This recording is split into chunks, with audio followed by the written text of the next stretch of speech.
Bien, bonjour, je suis Lionel Viglino, je suis en mission auprès du chef du département de l'action régionale et je vais vous présenter un travail expérimental qui a donné lieu à 42 pages de publication de données originales. On verra qu'il faut faire attention à l'interprétation de ce qui est publié.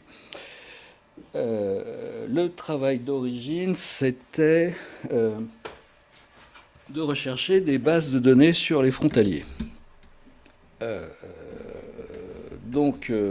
J'ai commencé par contacter mes collègues à l'étranger et j'ai fini par me rendre compte qu'en France, on avait une superbe source de données qui était peut-être pas assez exploitée au niveau des salaires, à savoir les données fiscales. Alors, qu'est-ce qu'on a dans les données fiscales? On a des salaires gagnés en France, des revenus d'activité en France, des revenus d'activité à l'étranger imposables, des revenus d'activité à l'étranger non imposables et des revenus d'activité dits imposables, mais avec un crédit d'impôt pour lever la double imposition. Tout ça permet d'avoir une certaine idée de ce qui se passe parmi les frontaliers. Alors, maintenant c'est un fichier administratif. Donc la question, quel est le point commun entre les fichiers administratifs et les lasagnes? La réponse, on ne peut pas toujours croire l'emballage.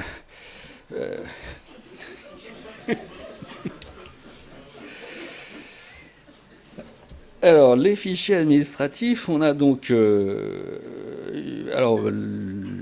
l'organisation de nos collègues des impôts, de la DGFiP, c'est par direction fiscale. Donc, il y a à peu près une direction fiscale par département, sauf à Paris, comme c'est très gros, où il y en a plusieurs. Nous avons une première série d'une centaine de fichiers qui sont prénommés POT. Bon, c'est pas tout à fait des amis, mais c'est ce qui contient les revenus de l'année en cours. Donc c'est là que sont rangées toutes les déclarations les déclarations de revenus. Et on a les fichiers FIP qui est le fichier des contribuables. Donc c'est là où sont rangés le nom, l'adresse, comment contacter les contribuables. Alors, la première idée qui paraît naturelle, c'est de relier POT d'une année avec FIP de la même année. Ah, c'est ce qu'on aurait pu faire. Ah, pardon. Ah, bah, voilà. C'est la première idée. Mais en fait, il y a des déclarations tardives des contribuables qui ne déclarent pas leur changement d'adresse tout de suite et qui attendent la déclaration de leurs revenus pour signaler que, tiens, au fait, ils ont changé d'adresse. Donc, une première originalité de ce travail, c'est d'entourer le fichier des revenus d'une certaine année par effectivement les contribuables de la même année, mais aussi les contribuables de l'année suivante. Ce qui m'a permis de récupérer 3 millions d'individus dans mes appariements et à peu près 6% de contribuables et 6% de frontaliers aussi. Donc c'est pas rien. On ne peut pas toujours croire l'année qui est marquée sur le fichier. Alors, ces contribuables, puisqu'on est dans une session qui parle de fichiers administratifs et d'appariements, qui c'est? C'est pour moitié des jeunes. On peut soupçonner qu'ils rentrent sur le marché du travail et donc qu'ils déclarent pour la première fois un revenu et donc qu'ils déclarent leur adresse en même temps que leur revenu, donc avec une année plus tard. J'ai pas vérifié, mais en tout cas, les jeunes, c'est la moitié. Et à Paris, on a un peu plus de feignants fiscaux qui déclarent plus tard leur adresse. Spécificité parisienne. Donc, avec cette organisation, j'ai obtenu des registres 2019-2020 avec des salaires, des revenus à l'étranger, ce qui m'a permis de faire une première publication en 2022, mais avec des moyennes. Et la question qui se posait maintenant, c'est derrière la moyenne, est-ce qu'on peut expliquer? Alors, expliquer la moyenne par des variables, les moyennes de revenus par des variables de diplôme, d'âge, de branche, d'activité économique, enfin de secteur. Et là, coup de chance, il y a un projet à l'INSEE qui s'est développé, qui s'appelle RESIL, dont l'idée commune en Europe, c'est de faire des registres statistiques de population à partir de données administratives. Hein, Eurostat s'en occupe aussi. Et grâce à RESIL, j'ai obtenu un appariement entre le fichier des adresses d'une année et l'enquête annuelle de recensement. Donc ça, c'est excessivement précieux parce que c'est fait au niveau individuel. Donc ça me permettait de faire un lien entre des revenus et des variables socio-économiques déclarées au recensement. Alors, il y a de l'attrition quand on lit plusieurs fichiers. Parce que y a des gens qui déclarent mal, qui mettent un prénom en plus, il y a des fautes d'orthographe, enfin bon. Il y a toujours un certain nombre de problèmes. En plus, c'est pas déclaré au même moment, donc cette histoire de temporalité peut devenir encore plus prégnante. Donc, il y a de l'attrition. Alors, comme un bon statisticien, j'ai calé mon fichier, enfin les poids de sondage de mon fichier. C'est une enquête annuelle de recensement, donc il y a des poids de sondage. Et je me suis débrouillé pour caler le nombre de contribuables par département. Bon, j'ai essayé de faire plus raffiné en prenant les grandes, les petites adresses, les communes de plus de 10 000, de moins de 10 000. En fait, ça ne sert à pas à grand-chose. Donc, j'ai fait un truc un peu brutal, mais qui fonctionne. J'ai calé par département. Alors, mes poids de calage valent quand même 18% en moyenne. Hein. C'est-à-dire qu'il y en a presque 1 sur 5 qui échappait à ce croisement entre contribuables fichiers fiscaux et contribuables enquête annuelle de recensement. Et Paris se distingue parce que ce décalage, c'est quand même 38%. Hein, donc on a un tiers de contribuables qui se promènent. La question qui se poserait, c'est est-ce qu'ils sont différents des autres? Ça, je n'ai pas vérifié, mais c'est une question légitime. Bon, maintenant, j'ai des salaires, des caractéristiques socio-économiques. Un truc qui était intéressant, c'était de vérifier si cette moyenne nettement supérieure de salaire des frontaliers, qu'est-ce qui pouvait l'expliquer. Alors, le premier point, c'est que, par exemple, à Paris, les salaires à Paris sont supérieurs de ceux de la province, tout simplement parce que la structure économique est différente. Il y a beaucoup plus de professions qualifiées à Paris, donc c'est ce qui explique que les salaires parisiens soient supérieurs aux salaires de la province. Chez les frontaliers, non. En fait, la structure, sur les 65% de meilleurs salaires en moyenne, la structure n'explique que 5 points. Ah, pardon.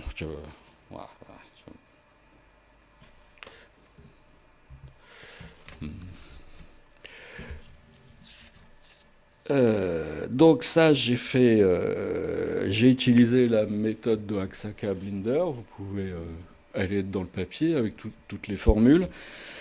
On décompose le log du salaire sur les variables socio-économiques et ce qu'on obtient, comme c'est un modèle log normal, on obtient une estimation ensuite de moyenne qui se rapproche d'une moyenne géométrique. Hein. Attention, c'est un point sur lequel je veux insister. Parce que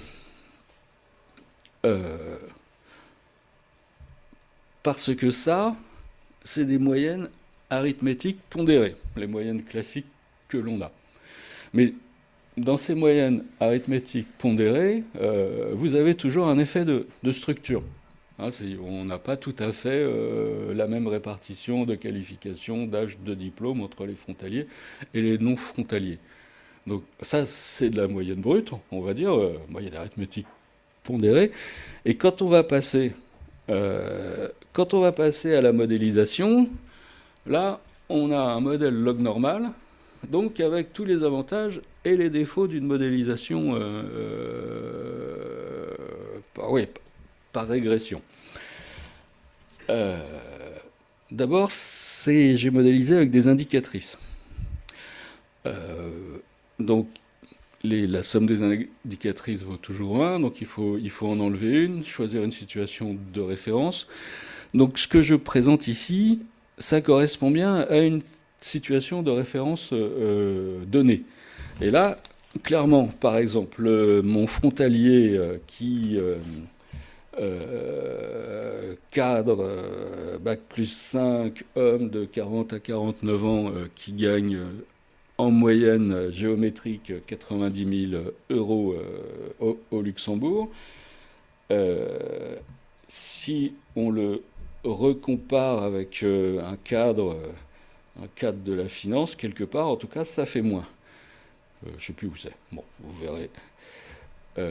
Donc, tout ça pour vous dire que dans ce papier, il faut faire attention à l'interprétation. Tout ce qui est régression, ça correspond à une situation de référence donnée.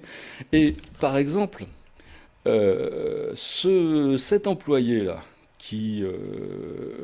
cet employé de la finance a 71 000 euros déclarés par an. Ben, c'est une variation par rapport à la situation de référence. Il est quand même cadre. Enfin, non, il n'est pas cadre, il est quand même bac plus 5. Donc, dans ces modèles, on estime des cas peu probables, puisque vous faites passer un hyperplan dans votre nuage de points, et puis votre hyperplan, il bouge, il s'ajuste, et dans les bouts de l'hyperplan, vous avez des cas peu probables. Donc tout ça pour vous dire que ces chiffres, il faut les interpréter avec précaution. Rester sur des cas probables, des cas fréquents. Donc tout ça, néanmoins, j'ai validé ces chiffres parce que j'ai un gender P-gap qui est classique, de l'ordre de 14%. Et puis j'ai comparé avec des sources de l'Inspection générale de la sécurité sociale sur... je leur avais demandé d'avoir la gentillesse de me compiler quelques moyennes sur les résidents, les non-résidents, les frontaliers. Donc j'ai évidemment pas d'identité, mais ça correspond. Donc, ah ouais.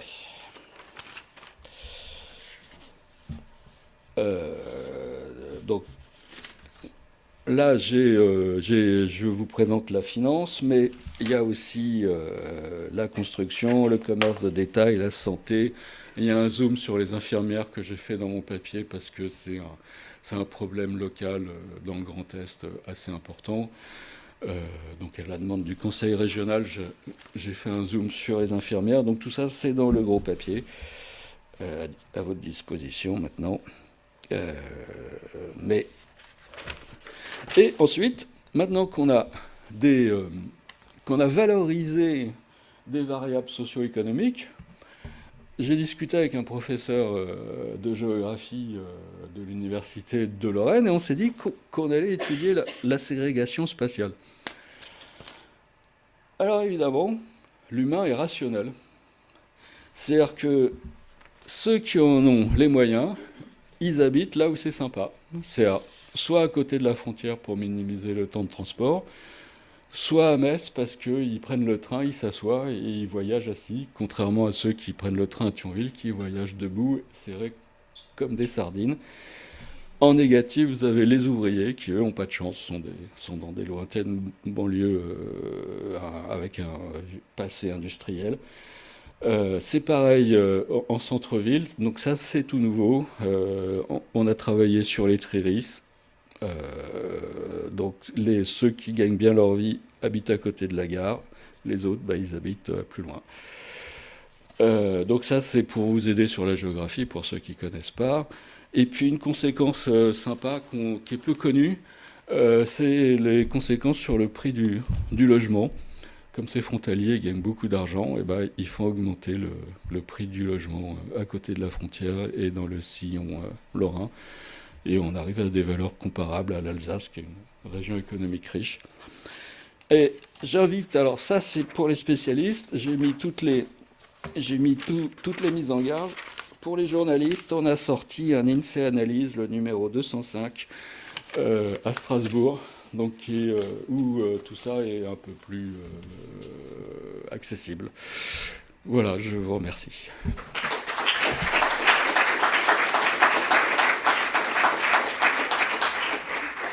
Merci bien. Antoine Le Sauvage du SSP.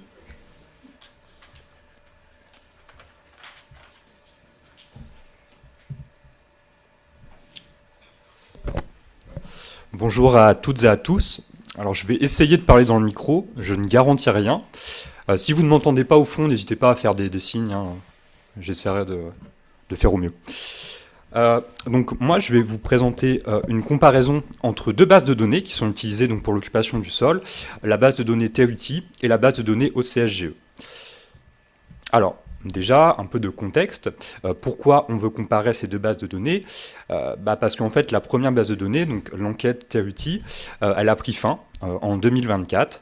Et du coup, pour ce qui concerne la détermination du taux d'artificialisation, c'est un peu compliqué à dire, des sols par département, on va lui préférer maintenant donc la seconde base de données qui est l'occupation du sol à grande échelle, que j'abrégierai dans la suite par OCSGE, qui est, elle, produite donc par l'IGN. Donc du coup, l'objectif de l'étude qu'on a réalisée, c'est d'informer les anciens utilisateurs de la base de données TERUTI en ce qui concerne les éventuelles différences, similarités qu'ils pourraient rencontrer donc, dans leurs nouveaux usages de l'OCSGE et aussi pour éviter un peu la rupture de série. Donc voilà, du coup, moi je vais vous présenter quelques études comparatives entre ces deux bases de données. Déjà, je vais commencer par vous définir les deux bases de données en question.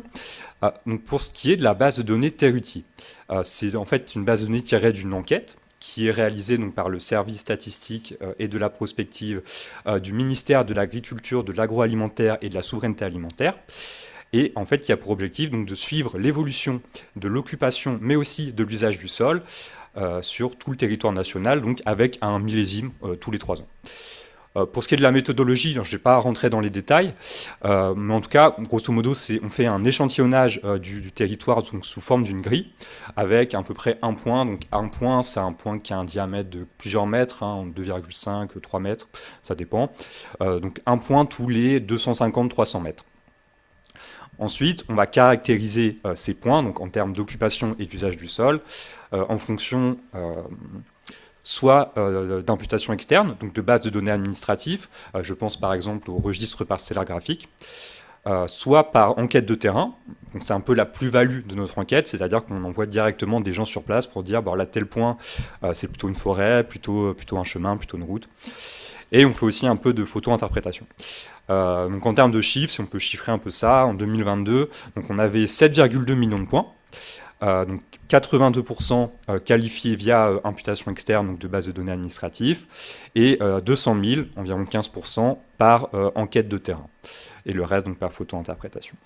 Donc tous les résultats de l'enquête TERUTI sont publiés donc, sur notre portail Agreste. Et en fait, je vais vous donner un petit exemple ici de ce qu'on obtient. Donc c'est pour des territoires par département. En fait, on a les surfaces selon différentes nomenclatures. Donc les nomenclatures, je vais pas rentrer dans les détails, n'ayez pas peur. Pour ce qui est de la couverture du sol, on a 15 classes qu'on répartit en 3 grands postes. Donc on a sol artificialisé, sol agricole, sol naturel. Et pour ce qui est de l'usage du sol, on a 8 postes. Donc on a agriculture, sylviculture, activité industrielle, transport, commerce et services, sport, culture, loisirs, résidentiel et la belle catégorie autre usage. Pour ce qui est maintenant de la seconde base de données, donc l'occupation du sol à grande échelle, OCSGE, donc cette fois-ci, on est sur une base de données qui est vectorielle et en fait qui est produite à partir d'images aériennes et via des processus automatisés donc qui reposent sur des modèles d'IA, enfin de machine learning, pour la version la plus récente en fait depuis 2018. Là encore, on caractérise l'occupation, la couverture du sol et aussi l'usage du sol. Et comment on détermine donc cette couverture et cet usage? À nouveau, on va s'appuyer sur des bases de données administratives, typiquement la base de données topologique, BD Topo, la BD Forêt, encore le RPG, registre parcelleur graphique. Et voilà, et après on fait aussi des calculs via l'intelligence artificielle. Du coup là je vous ai mis un petit exemple de ce qu'on peut observer avec l'OCSGE. Vous voyez c'est complètement différent. Là on a vraiment accès à des polygones en fait qui représentent selon la nomenclature différents types de sols. Donc pour ce qui est de la nomenclature, justement, là encore une fois, je ne vais pas rentrer dans les détails, la nomenclature d'occupation du sol et d'usage du sol sont en vert. Et bon, ce qu'on peut observer, alors je ne sais pas si c'est lisible pour vous, je ne suis pas sûr, ce qu'on peut observer en tout cas, croyez-moi s'il vous plaît, c'est que c'est à des niveaux moins fins que ceux de la base de données Teruti. Donc ça, c'est quelque chose qu'il faut avoir en tête. À part pour l'usage du sol, où là, on a a priori plus de groupes, mais après, selon les années, ils ne sont pas tous utilisés en pratique. Bon. La question que vous vous posez peut-être, si vous n'êtes pas en train de digérer votre 5e part de quiche au fromage, c'est pourquoi arrêter l'enquête Teruti. Bon, là, je vous ai donné un petit tableau qui compare les différentes caractéristiques de ces deux bases de données. Premier élément que j'ai mis, un élément important qui est le coût des deux enquêtes. Teruti, ça avait un coût, hein, c'est terminé malheureusement. Malheureusement pas, je ne sais pas. Ça a un coût de 1 million d'euros par an. Et pour le CSGE, on est en période de croisière à 2 millions d'euros par an. Bon, pour ce qui est le début, bon, c'est peut-être pas une information très pertinente, mais c'est juste pour dire que Teruti est une enquête qui est très ancienne, hein, ça date de 1982. Alors évidemment, la méthodologie a évolué, etc., mais on est quand même sur un produit assez ancien. Le millésime pour les deux, c'est tous les 3 ans. Pour ce qui est de la couverture du territoire, voilà, Teruti, c'est 1 point tous les 300 mètres environ, alors que le CSGE, ça couvre vraiment de manière exhaustive en fait, le territoire, puisque on associe des polygones à chaque bout du territoire. Du coup, ce qui ressort de ce tableau, c'est que finalement, l'enquête Teruti, elle a porté peu de plus-value par rapport à la base de données au CSGE. Et dans le contexte budgétaire que vous connaissez, j'imagine, toutes et tous, qui est de plus en plus tendu, le coût de cette enquête et la relative difficulté qu'on avait à la mettre en place et l'appliquer pleinement, tout ça a mené à son arrêt. Voilà. Du coup, pour éviter, donc, comme je vous le disais en introduction, la rupture de série, donc, on s'est intéressé à la comparaison de ces deux bases de données. Donc c'est ce que je vais vous présenter dans la suite. Alors, moi, déjà, ce qu'il faut savoir, c'est qu'il y a, comme on l'a vu, des différences intrinsèques entre ces bases de données. Donc là, avec un sous-titre intitulé « Le terrain versus l'IA », c'est pour faire vendre un peu, c'est pour rentrer dans des thématiques un peu contemporaines. Mais l'idée, c'est finalement un peu ça, c'est que d'un côté, on avait des gens qu'on envoyait directement sur le terrain enquêter pour caractériser les points, et de l'autre côté, avec le CSGE, on fait ça de manière automatisée avec du machine learning. Bon, en outre, les différences, comme je vous l'expliquais, Teruti, on est sur un système d'échantillonnage, le CSGE, on est sur vraiment l'exhaustivité, voilà, terrain versus image aérienne, point vs polygone, pardon. De surcroît, les nomenclatures entre les deux bases de données sont différentes, ce qui rend évidemment la comparaison un peu pénible. Elles ne sont pas bijectives. Alors du coup, ce qu'on peut faire, évidemment, c'est essayer de regrouper à des degrés de nomenclature un peu moins fins pour avoir une comparaison un peu pertinente. Donc c'est un peu ce que j'essaie de faire dans la suite. Alors, premier élément de comparaison, une comparaison a priori très basique, mais qui nous apporte déjà des choses intéressantes. Si on compare la surface totale des départements, alors, c'est peut-être pas assez gros, en ordonnée, à chaque fois, vous avez les surfaces telles que obtenues via l'OCSGE, et en abscisse, vous avez les surfaces obtenues avec la base de données Teruti. Et du coup, ce qu'on constate ici, donc, quand on compare les surfaces totales des départements pour ces deux bases de données, c'est qu'on a plusieurs départements où en fait, on a une surface beaucoup plus importante dans le CSGE par rapport à Teruti. ce qui est un peu problématique. Bon, c'est expliqué ici, en fait, c'est que dans les départements côtiers, en fait, le CSGE va comptabiliser, alors qu'on fait la somme des surfaces, les surfaces d'eau au-delà du trait de côte, en vérité. Ce que ne fait pas Terruti. Terruti, on s'arrête au trait de côte, et le CSGE, on va compter les surfaces en eau au-delà du trait de côte. Donc voilà, c'est quelque chose à avoir en tête quand on effectue les comparaisons entre ces deux bases de données. Ensuite, un petit exemple de ce qu'on peut faire avec les nomenclatures. Donc c'est si on s'intéresse aux surfaces en bâti et en revêtu.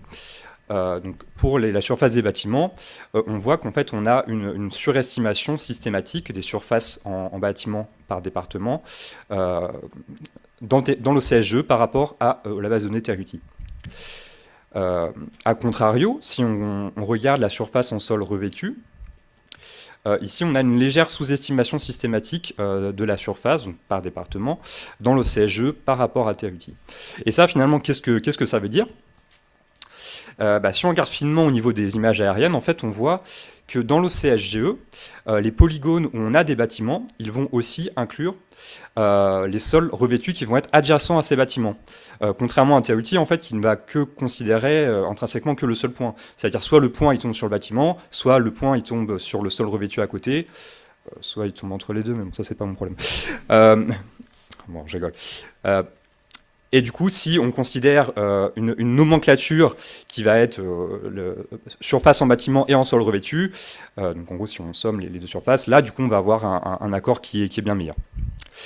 Voilà. Ensuite, je voudrais vous présenter brièvement une source de différence systématique entre les deux bases de données. Donc, si on s'intéresse cette fois-ci aux surfaces en sol nu et en sol compacté. Donc à gauche, surface des sols compactés perméables, à droite, en tout cas à ma droite, surface en sol nu. Et on voit que dans les deux cas, on a une sous-estimation systématique de la surface de ces deux sols dans le CSGE par rapport à Terruti. Comment on explique ça ? Encore une fois, si on regarde finement au niveau de l'image aérienne, on observe donc, voilà, un cas de différence systématique qui va concerner tout ce qui est route, chemin, sentier et autres types de sols nus. Donc là, sur ces deux images aériennes, en fait, en jaune, vous avez le polygone de l'OCSGE, et en rouge, vous avez le point Terruti qui correspond. Donc ici, j'espère que c'est visible, mais en fait, le point Terruti, en fait, il tombe sur un chemin. Du coup, pour Terruti, on va avoir un chemin, donc un sol compact. Par contre, pour le CSGE, le CSGE considère un polygone bien plus important, en fait, qui est l'ensemble de la formation herbacée aux alentours. Et du coup, on aura donc une différence entre les deux bases de données. Pareil pour le deuxième cas, ici, en fait, pour le CSGE, on a une forêt, donc le polynôme, c'est un grand polynôme qui considère une forêt, et sauf que le point Terruti, il tombe sur un sol nu, qui est à la lisière de la forêt, et du coup, on a encore une différence entre les deux bases de données. Et voilà, c'est une différence, in fine, qui est systématique et qu'on retrouve sur tout ce qui est route, chemin, etc. Ensuite, je vais présenter, encore une fois assez rapidement, une comparaison qu'on a faite sur les surfaces agricoles utiles, parce que voilà, au ministère de l'Agriculture tout de même. Du coup, on a essayé, on a comparé donc les valeurs de surface agricole utile avec la surface agricole utile de référence pour les deux bases de données. Donc, on a comparaison Terruti surface de référence en bleu, comparaison au CSGE surface de référence en rouge. Ce qu'on observe, c'est que les accords sont globalement les mêmes, ils sont légèrement moins bons avec le CSGE, mais comme les nomenclatures sont moins précises, c'est un peu compliqué d'isoler, on va dire, tout ce qui va être usage agricole et sol agricole. On observe aussi que les accords avec les deux bases de données, de toute façon, sont assez mauvais dans les départements montagneux. On sait que c'est un petit peu difficile de faire des cartographies, de toute façon, dans ce type de territoire. Voilà. Ensuite, pour finir, la comparaison des taux d'artificialisation. Donc voilà, encore une fois, je rappelle, au CSGE en ordonnée, Terruti en abscisse. Ce qu'on observe, donc quand on regarde la différence des taux d'artificialisation par département, c'est qu'on a une sous-estimation, légère mais néanmoins visible, des taux d'artif donc dans le CSGE par rapport à l'enquête Terruti. Et la cause, en fait, elle est multifactorielle. En fait, c'est un peu tout ce que je vous ai explicité précédemment. Et en fait, ça va me servir de conclusion. Donc l'idée, c'est que les différences entre TAUT et le CSGE, qui expliquent notamment les différences en taux d'artificialisation, elles sont multiples. Il y a les différences intrinsèques de méthodologie que je vous ai explicitées, le fait qu'on ait d'un côté des points, de l'autre côté des polygones. Et on a aussi le fait qu'on peut avoir des différences d'années sur un département d'années, sur un département donné, pardon. Les années de collecte peuvent être différents. Et on a aussi donc tout ce qui est différences systématiques que je vous ai explicité, voilà, tout ce qui est route, chemin. On a aussi des problématiques de jardin et végétation proche qui amènent des différences systématiques. Voilà, si vous avez des questions, j'y répondrai dans la suite.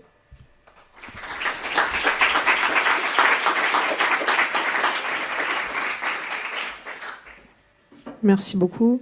Du coup, Nicolas Claude du SSM de l'Intérieur et Malik Koubi du SSM Justice pour la dernière présentation.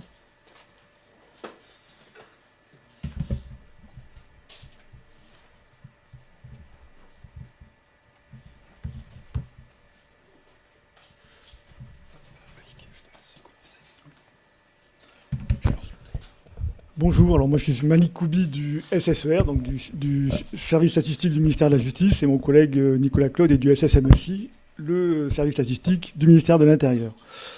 Donc on va vous faire une présentation à deux voix avec un plan assez classique. Donc une première partie sur le contexte et la présentation des sources de données qu'on va utiliser. Ensuite, on parlera de la méthodologie de l'appariement. Les résultats sur le champ des violences conjugales, puisque c'est le champ sur lequel on s'est basé pour une première étude. Et enfin, la caractérisation du non-appariement, puisque c'est un enjeu de représentativité statistique. Alors, la chaîne pénale, elle est divisée entre le ministère de l'Intérieur et le ministère de la Justice, et il se trouve que ce sont des administrations qui sont assez cloisonnées. Et pourtant, il y a une demande forte, un besoin fort d'avoir une vue sur la chaîne pénale dans son ensemble. Donc c'est des enjeux d'efficacité, soulevés par la Cour des comptes, mais pour nous, c'est des enjeux de transparence pour les statisticiens et de cohérence. Par exemple, si on calcule un indicateur important qui est la durée des affaires, le citoyen n'en a rien à faire que le ministère de la Justice prenne tant de temps et le ministère de l'Intérieur tant d'autres. Ce qu'il veut, c'est une vision globale. Voilà. Donc c'est pour ces... Alors il y a...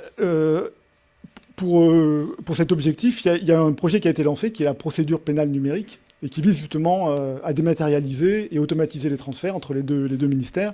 Mais cependant, elle est en cours de montée en charge et elle ne sera pas totalement opérationnelle avant plusieurs années. Donc c'est pour ça qu'on a fait ce rapprochement statistique entre les données de l'intérieur et les données de la justice. Alors quelles sont-elles ces données? Côté intérieur, ce sont des données issues de ce qu'on appelle les logiciels de rédaction des procédures de la police et de la gendarmerie, donc qui regroupent tous les éléments d'enquête, les témoins entendus, etc. Donc tout ça, l'unité statistique, c'est la procédure. Donc retenez bien ce mot parce qu'on va l'utiliser souvent. Et côté justice, les données sont issues de l'applicatif Cassiopée, qui est l'applicatif de gestion des affaires dans les juridictions. Et l'unité, là, c'est l'affaire. Donc. Alors, procédure et affaires, vous l'avez compris, sont des objets complexes, multidimensionnels. Donc il y a une subtilité supplémentaire dont vous parlera Nicolas Claude, je ne l'évoque pas ici. Et donc on a décidé de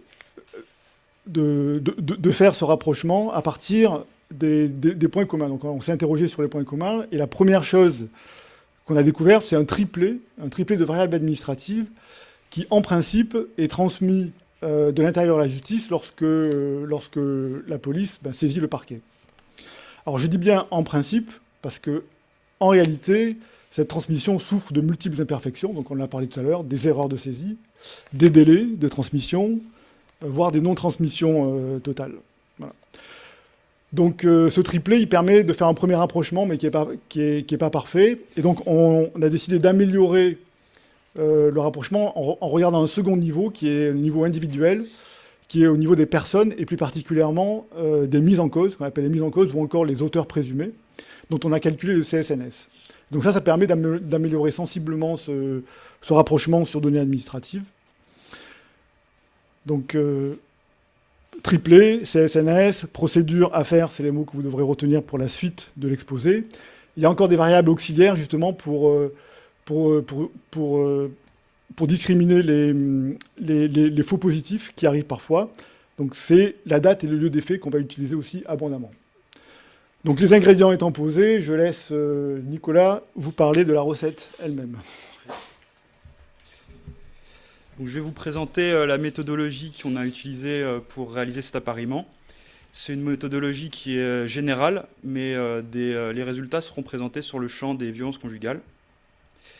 Il y a 3 grandes étapes pour réaliser cet appariement. Donc, d'abord, on apparie sur un triplet de variables administratives.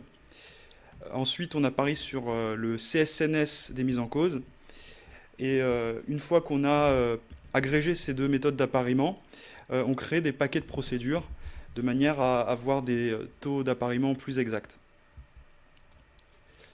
Alors, la première phase, c'est d'apparier sur un triplet de variables administratives communes aux 2 systèmes d'information. Il s'agit donc de l'identifiant de procédure qui se constitue comme la concaténation de l'année de création de la procédure, du code d'unité rédactrice de la procédure et du numéro de procédure. Il s'agit d'un identifiant qui permet un appariement univoque entre les procédures et les affaires, qui n'est pas toujours bien renseigné dans Cassiope. Mais comme il s'agit d'un identifiant univoque, on n'utilise pas d'autres variables pour valider les appariements. Néanmoins, une rapide validation ex post montre que pour 80% des couples procédures-affaires, l'écart des dates d'effet est inférieur ou égal à 5 jours. Donc une fois qu'on a réalisé cet appariement qui ne permet pas d'avoir une couverture de 100% en partant des procédures, on essaye de compléter en utilisant l'information sur les mises en cause, les informations d'état civil sur les mises en cause qui sont dans les 2 systèmes d'information. Ici, par contre, il ne s'agit pas d'un appariement donc, univoque, étant donné qu'un même individu peut être présent, par exemple, à la fois dans une procédure de violence conjugale et dans une procédure de stupéfiants. Donc, pour s'assurer qu'on va bien apparier la bonne procédure avec la bonne affaire, on met en place une règle simple de validation. On accepte l'appariement si l'écart des dates d'effet dans les 2 systèmes d'information est inférieur ou égal à 1 jour et s'il y a une correspondance exacte sur la commune de commission. Maintenant, une fois qu'on a agrégé ces 2 méthodes d'appariement, notamment sur le champ des violences conjugales, il s'avère qu'il reste environ 25% de procédures qu'on n'a pas retrouvées du côté de la justice. Et ça peut s'expliquer parce qu'il y a des cas où vous avez un premier service qui enregistre une procédure, puis notamment dans le cas des violences conjugales, qui peut transmettre la procédure à un autre service. Et l'autre service, il enregistre une nouvelle procédure, ce qui fait qu'il y a 2 procédures enregistrées par rapport au même dossier. Donc il faut reconstituer donc ces paquets de procédures liées au même dossier. Et une fois qu'on aura donc opéré à ce changement d'unité statistique, on obtient des taux d'appariement qui sont plus élevés à cause de 2 effets. Donc il y a un effet baisse du dénominateur parce qu'au lieu de compter 2 procédures, on va compter un paquet. Et il y a un effet plus subtil aussi de hausse du numérateur, étant donné que lorsqu'on va constituer ces paquets de procédures, on va rassembler dans un même paquet, par exemple, d'autres procédures qui n'étaient pas du champ initial, ce qui fait qu'on tente d'apparier plus de procédures et donc on réalise plus d'appariements. Maintenant, je vais vous parler de la méthode qui permet de constituer ces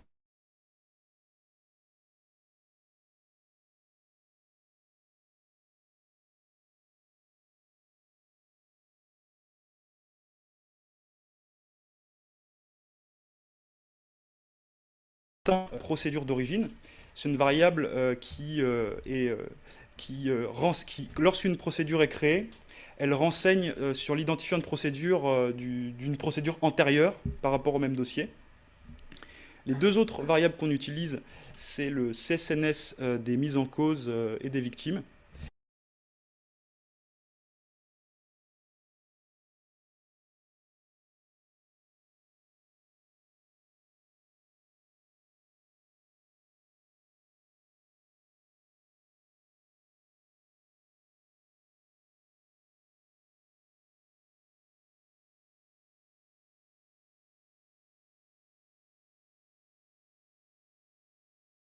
à partir des couples. Voilà. Donc sur champ complet, il s'avère qu'on a environ 3-4% de paquets de procédures qui contiennent plus de 2 procédures, ce qui fait qu'on est globalement sur une majorité de paquets contenant une unique procédure. Maintenant, je vais vous présenter les résultats de cet appariement sur le champ des violences conjugales. Alors les taux d'appariement, ils sont calculés avec pour dénominateur le nombre de procédures du champ concerné, parce que donc c'est un appariement qui cherche à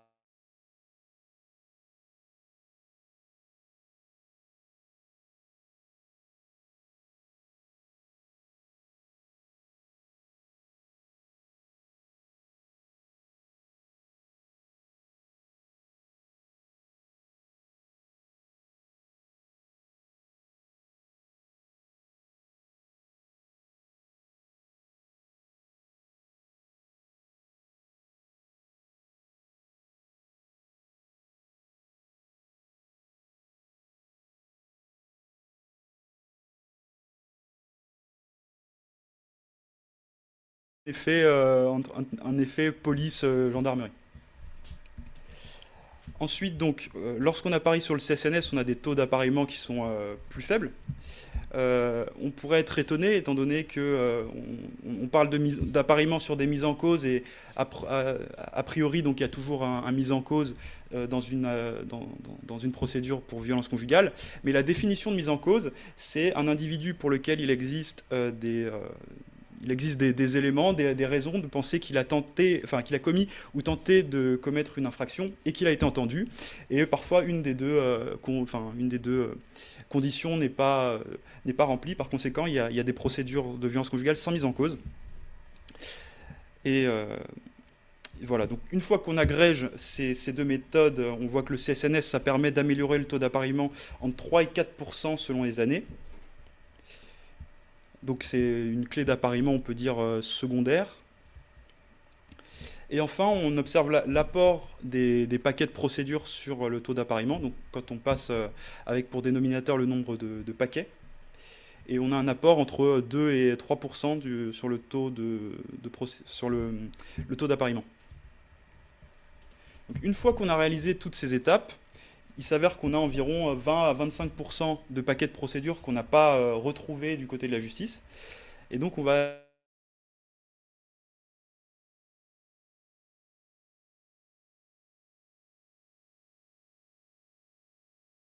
essayer de comprendre quelles sont les caractéristiques qu'on parvient à apparier. Pour ce faire, donc, on part des procédures enregistrées l'année 2022, pour laquelle il y a environ 78% de procédures qu'on a retrouvées du côté de la justice. On va rechercher, à partir donc, de l'ensemble des variables dont on dispose dans nos puits de données, celles qui peuvent avoir une influence sur, in fine, l'appariement. Pour ce faire, donc, on va mettre en place une analyse en correspondance multiple. Et dans un deuxième temps, on analysera l'impact des différentes variables des variables les plus influentes sur le taux d'appariement. Donc, qu'est-ce qu'on fait? C'est quand on fait l'analyse en correspondance multiple, donc on projette. On fait l'analyse en correspondance multiple.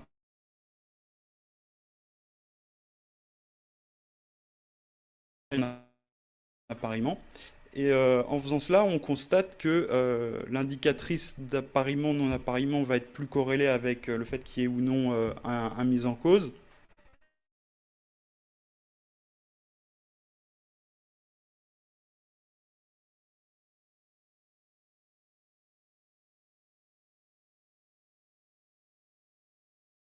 Que les procédures enregistrées ailleurs en France. Et les procédures enregistrées dans les DROM sont en général mieux appariées que les procédures enregistrées ailleurs en France. Donc la variable finalement la plus déterminante, c'est la variable présence ou non de mise en cause. On voit que lorsqu'il y a un mise en cause dans la procédure, on a plus de 90% des procédures qui sont appariées. Et lorsqu'il n'y a pas de mise en cause, il y a entre 40 et 60% de procédures appariées. Donc pour conclure, il y a prochainement une étude qui va sortir qui utilisera les données issues de cet appariement. On me dit de conclure rapidement, donc je vais essayer de faire vite. Et il y a donc de nombreux travaux méthodologiques qui sont encore sur la table. On va essayer de mieux comprendre notamment le non-appariement en allant au niveau des commissariats, essayer de comprendre potentiellement s'il y a des pratiques métiers institutionnelles qui sont à l'origine de ce non-appariement. Et également, on étudiera l'impact de la procédure pénale numérique, qui est une automatisation des transferts de procédures entre le ministère de l'Intérieur et le ministère de la Justice. Merci.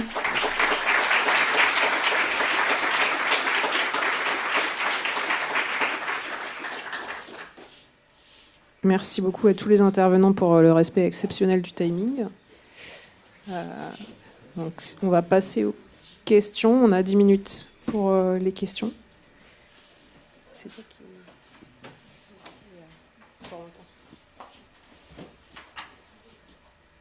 Je vous laisse vous présenter aussi avant de poser votre question.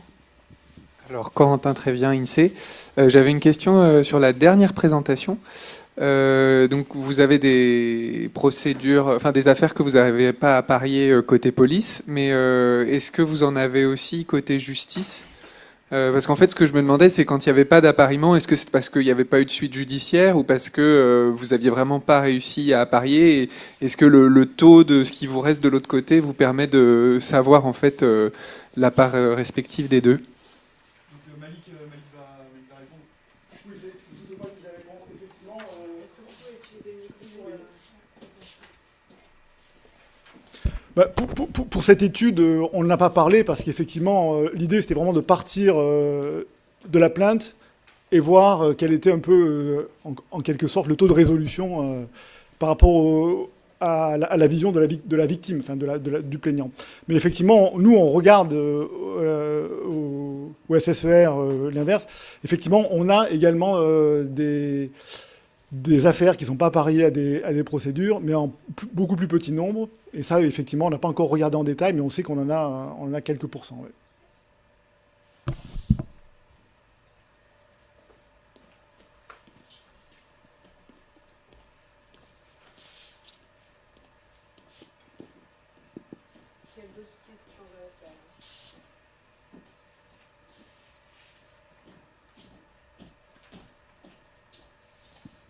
Oui, bonjour. Merci pour les présentations. Laurent Piette d'INRAE. Donc ma question sera pour le collègue du ministère de l'Agriculture. J'avoue que je trouve que que les écarts sont quand même assez importants entre les deux bases. Donc au moment où on est en train de quand même discuter pas mal des politiques de zéro artificialisation nette, etc. Est-ce que c'est pas un petit peu gênant d'avoir une grosse rupture de série comme ça pile à ce moment-là ? Est-ce que le chef du service statistique est dans la salle ? Non, je sais pas, Damien, tu veux répondre ou pas ? Non. C'est une question piège.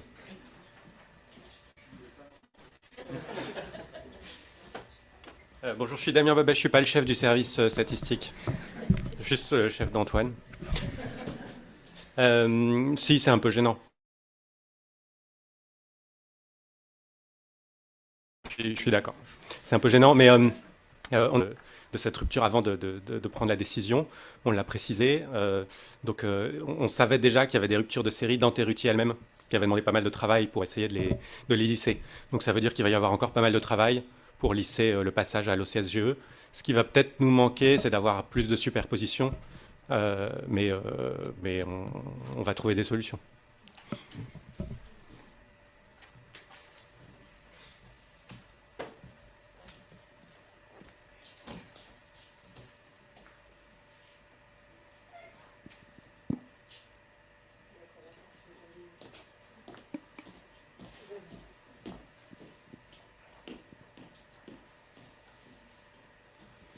Bon, j'en profite. Je me demandais si vous aviez eu aussi l'occasion de comparer au CSGE avec d'autres bases de données qui mesurent l'artificialisation à une échelle un peu plus large, sur lesquelles on pense qu'il n'y a pas forcément de raison que ça se coordonne, parce que c'est pas forcément les mêmes échelles, mais je pensais à Corinne Landcover et à l'artificialisation des parcelles issues des données foncières. Voilà, pour savoir le taux de concordance ou des éléments de comparaison. Alors très honnêtement, non. C'est des choses qu'on n'a pas faites. Pour la simple raison qu'en fait, nous, au sein du service statistique, on ne s'intéresse pas tellement en fait, au taux d'artificialisation des sols. Donc c'est pas... Nous, on diffusait l'enquête Terutier, effectivement, mais en fait, il n'y avait aucune réglementation qui disait qu'il fallait utiliser de toute façon l'enquête Terutier pour calculer les taux d'artificialisation. Donc non, c'était pas... Dans une collectivité locale en Île-de-France. Donc nous, on s'intéresse au taux d'artificialisation, servi notamment du MOS. Donc le MOS, c'est un peu la même logique que l'OCSGE, mais c'est au niveau de l'Île-de-France, fait par le Conseil régional. Et juste à titre d'exemple, faut vraiment se mettre d'accord sur les définitions et les catégories qui sont attribuées à chaque espace. Par exemple, vous avez les terrains de foot dans les villages. Les terrains de foot, c'est de l'herbe, foot, et c'est pas imperméabilisé. Le MOS considère que c'est un usage de loisir, donc c'est plutôt une fonction urbaine.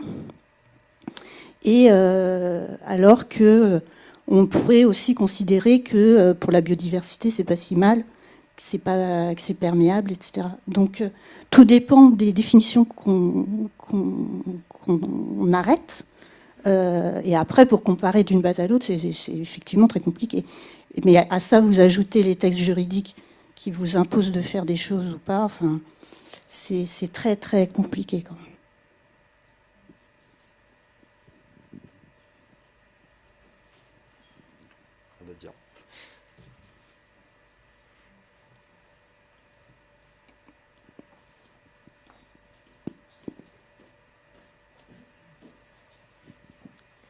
Du coup, moi, j'avais une question qui pourrait s'adresser à plusieurs présentations.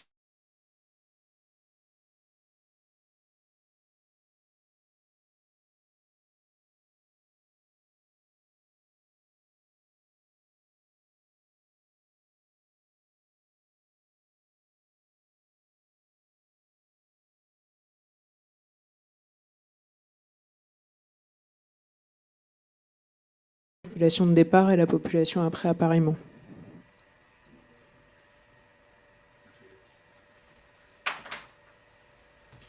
Juste l'âge, en fait. Parce que vous avez présenté un calage, mais qui était uniquement sur les marges de Total, donc il n'y a pas de déformation de la population par âge. Bah, il manque... Non, en fait, je suis pas... Ce sera un point à étudier. A priori, j'avais pas vraiment de raison d'aller voir. Vous avez confiance dans le CSNS, c'est bien. Non. Du coup, je vais rebondir avec une petite attendez, question CSNS pour les deux présentations. Non, mais avec le CSNS, il y a des indicateurs qualité qui sont fournis. Non, mais et on les a notamment fournis aux utilisateurs pour qu'ils puissent tester la sensibilité aux erreurs d'appariement en fonction des différentes classes de qualité. Donc je ne sais pas si vous avez aussi envisagé de mobiliser cette information. Alors, cet appariement-là, il vient de Résil. Je leur ai un peu fait confiance, sachant que le CSNS, dans les données fiscales, faut oublier, parce qu'il n'y a pas de NIR.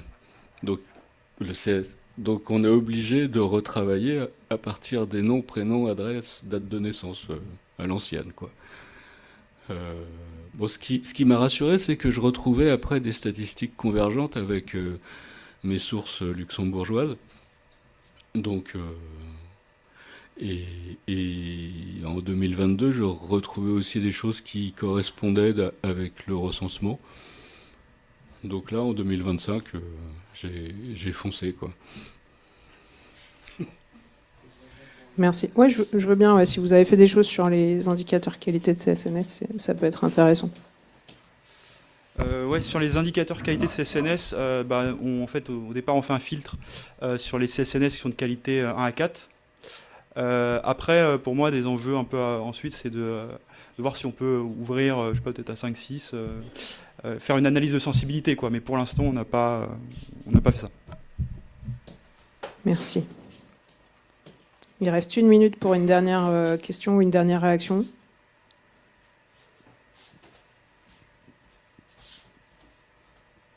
Moi, j'avais une question sur les frontaliers et les revenus perçus de l'étranger dans la déclaration fiscale. Est-ce qu'on a la distinction entre revenus d'activité ou revenus du capital? Enfin, parce que j'imagine qu'il y avoir aussi dans le lot des gens qui placent à l'étranger, qui ne vont pas seulement travailler à l'étranger. Alors, là, je me suis concentré sur les revenus d'activité et même les salaires. C'est-à-dire que les BIC et les BNC ont été exclus. Alors, j'ai aussi exclu les temps partiels, ce qui est assez lourd de conséquences, par exemple pour les infirmières, où il y a beaucoup de temps partiels parmi les frontalières.